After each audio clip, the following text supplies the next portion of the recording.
Alright, so welcome back to another part of the 59 Edsel front suspension rebuild here. And I tell you what, I'm gonna be honest, folks, this has been nothing but a nightmare. I mean, it's just from start to finish, it's been nothing but a nightmare.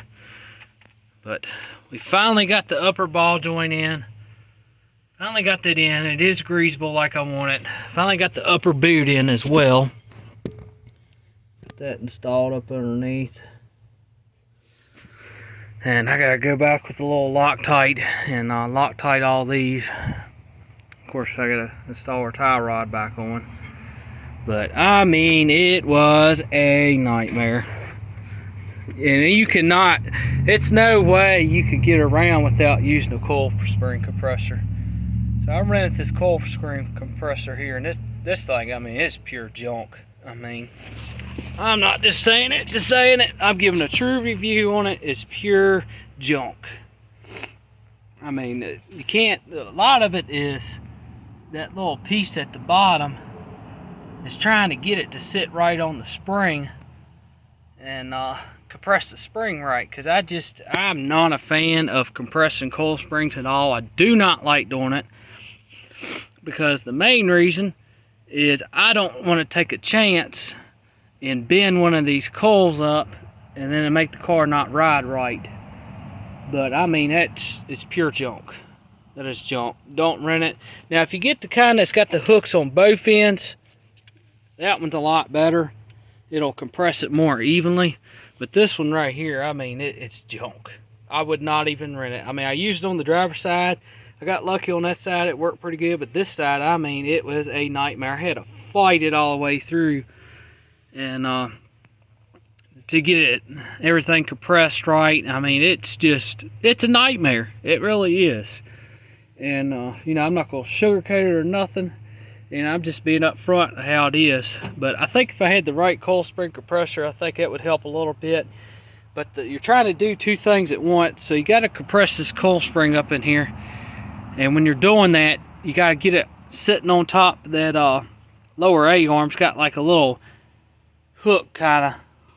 Can't really, it's hard to see, but it's up in there.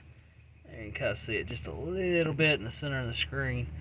Kind of looks like a hook. But you got to get that end up on there, sitting up on there. And the only way I can do it is you're trying to do two things at once. Is you're taking the floor jack, raising the A-arm up a little bit. And after you raise it up a certain amount, you go in there, you can take the compressor out and then just jack it up the rest of the way, then go ahead and get your lower ball joint and upper ball joint fastened down. But that's the whole key to it. So once I compressed it enough with the floor jack to take pressure off that coil spring compressor, you know, I was able to get in there to get it out. And you can't just take a floor jack and just, like on my C10, you can't just take a floor jack and go in there and just raise that thing up and, you know, call it good. That one, I can do that. I don't need a coil spring compressor on my C10. But this car, it's no way. I mean, you can't do it. Even, these are new springs, but these are 63, 64 Galaxy coil springs here. And it's just no way. Even with the originals, you got to have a coil spring compressor. It's just no way around it. You're not going to get a floor jack up underneath there and try and stick it up on the shoulder of that seat on that A-arm and try and jack all that up. It's no way. So I had to do it two ways like that. To compress the spring enough to where it would sit up in there and go up in the spring perch there. And then once I got it sitting on top of the spring, got it compressed enough, and I took a floor jack and raised it up the rest of the way. And then I got it just enough to where it took a little pressure off that compressor, and then I got it out. And you talk about a nightmare. I mean, this plate, I had to fight that thing to get that thing out of there. I was able to get the stud out of there pretty easily, and I had to get that thing rotated enough to where that would come out of there. So I got that out of there second, and then I had to fight that thing to get that thing out of there. I mean, it was a joke, people. It was a joke.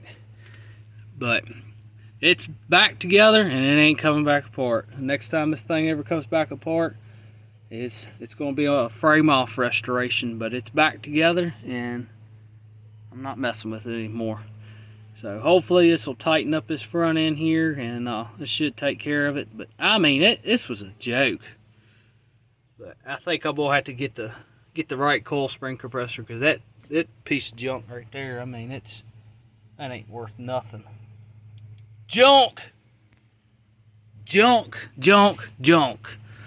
That's what it is. But we got her back together and talk about a job, and then trying to fight that coil spring too, trying to get it to turn, rotate it the right way so it sits in that seat on that A-arm. That was a job.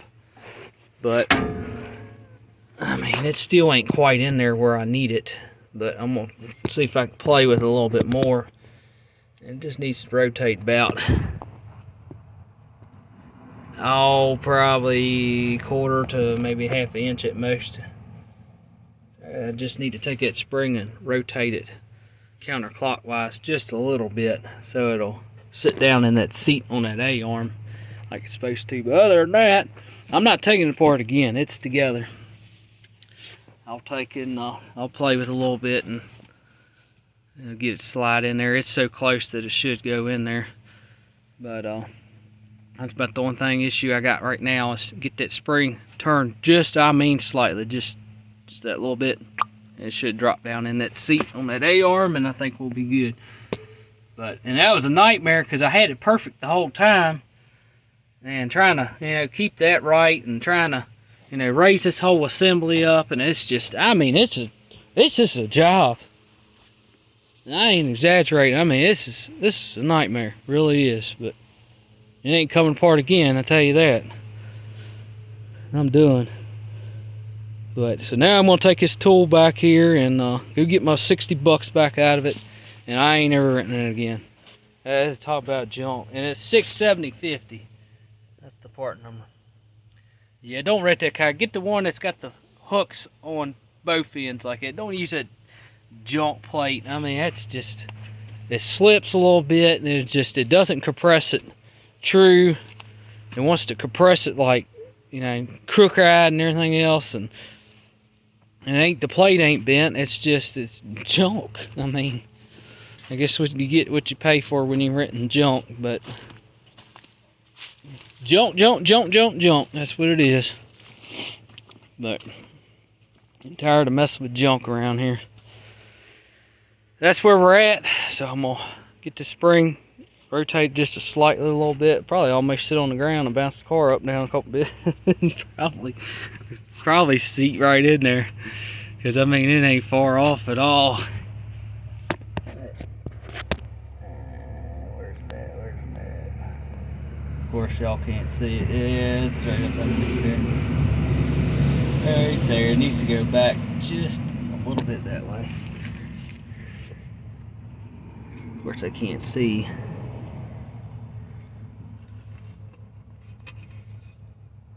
Yeah, I mean, it's so close that probably hit a good bump. It'd probably seat down in there. But it's so close, I'm not going to really fool with it at all. I might be able to raise this assembly jacked up and let it down a few times. It might let it kind of fall in there. Hopefully, we'll see. But I tell you what, this is a job, and I'll be so glad when we get these old drum brakes off here, because that's something that's going to go too. We're getting rid of the drum brakes, and now this is going to be later on, and it will be right now, but it will be later on. We're getting rid of all that junk, and I'm sorry, did I say junk? Old technology. That's more the correct term there, but it'll be later on. But this car's getting disc brakes no matter what, and we're going to put torque thrust wheels on it, and later on we'll if I ever want to put back original, I can do it, because everything unbolts and I can bolt everything back on. But so I got the master cylinder off and got all that disaster off there, and this is what I got right now. So the previous owner, I done went in here and looks like he done took snippers and snipped all this out, so something else I gotta fix.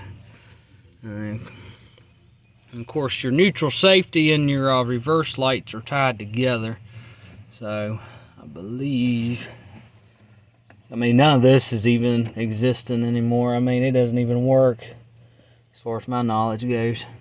But I know the reverse lights don't. The neutral safety, I'm sure, doesn't either, and I had to look into that. But one of these is your reverse lights, and one of them is your actual neutral safety. And the actual other wire for the single brake master cylinder, the feller is not like to point people out, but he's got them run through our bolt hole here, and he's got a GM brake pedal switch. He's got it jumped over like that, which that's fine. You know, he had good intentions on that. You know, that's the right way to do it in one way, but it's not. Right concept, but it's not the right way. So I'm going to get this mess out of there, and we'll keep the idea was right, but running the wires was not. So that's what we got. So I'm going to correct that, and then I got to figure out something about a dual brake master cylinder, and we're just going to run manual brakes on this thing for now. And I'm going to pop this valve cover off, get this dent out of here, because that's absolutely unacceptable, and hopefully it didn't screw up any of my rocker arms. But I mean, and I'm not trying to talk bad about anybody. I mean, I'm not. It's just, you don't do things like that. I mean, come on, folks.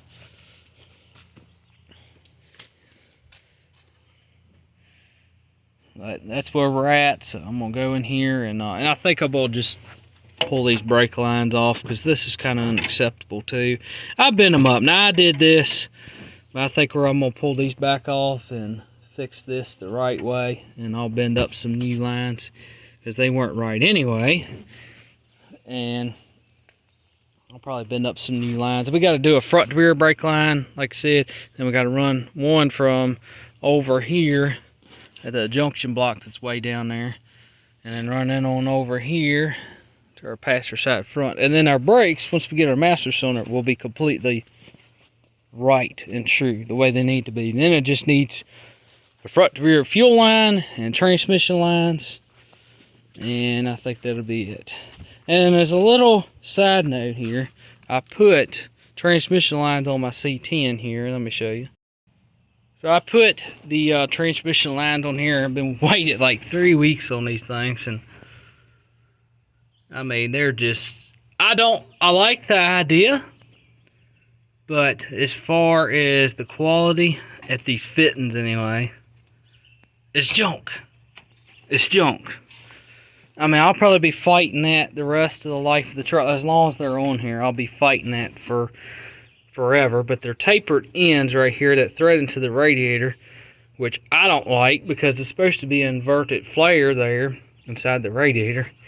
So that's not really the correct running a tapered fitting right there into an inverted flare inside of the transmission cooling part of the radiator. That to me is not correct, and I'll be fighting that for the life that they're on this truck. They'll probably be leaking like crazy. So far I got them stopped.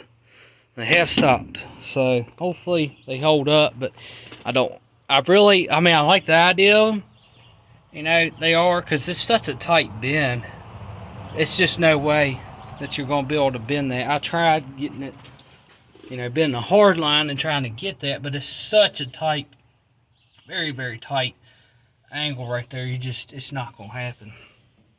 But I mean, I'll just be glad here soon that hopefully, well, I'll say soon, but later on this truck, we're going to put this body on an F-150 frame, and I think it'll take care of a lot of these issues, because we got issues with the transmission lines. I'm still not happy with that. Issues with that lower radiator hose. I don't like that. And the transmission, I said that the transmission lines, lower radiator hose, I don't like any of that. The exhaust manifold downpipes, do not like that. Look how close that is. An exhaust shop that did this thing did a very poor job. And it's just, I'm not trying to make this a negative video. I'm really not. You know, that's not the idea. But it's just, you know, you get aggravated and frustrated with just working on junk. I mean, but that's why I'm going to take this thing, put it on the F-150 frame. But Anyway, we're getting off subject here, but these transmission lines, I finally got them to stop leaking for now, and hopefully they last. I mean, a little while. Seems like it's not leaking at the case any, which I just don't like the fittings. I don't. Look, top end of the motor looks decent, we'll say. And then you look at that and it's just, what the heck? Let's see. There you go. That looks better. Get rid of that ugly air cleaner. But yeah, it's coming out anyway here soon. We're gonna put a 454 in it. But it's good far away. Yeah, it's a little side note because the reason I was showing that is I was debating about ordering those for my Edsel and running that style in there, but nope, not gonna happen. So I'm not gonna be fighting them things for as long as the time that they're on there. I'm not gonna be fighting them every single time I turn around leaking.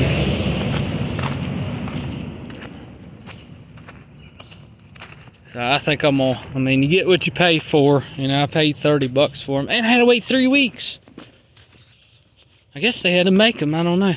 But yeah, I was thinking about buying a set for this, but if I do, it's going to be a better quality set, that's for sure. But anyway, that's where we're at. So I'm trying to get this thing wrapped up a little bit more, and I'll get this spring seated. I got to run that back, get my money back out of it, so I don't get burned on that. And I think we about got it. Almost. We'll make another video with the tie rod and all that stuff together, but what a job. What a job. And dealing with junk. Junk! Say it with me, junk! Junk, junk, junk.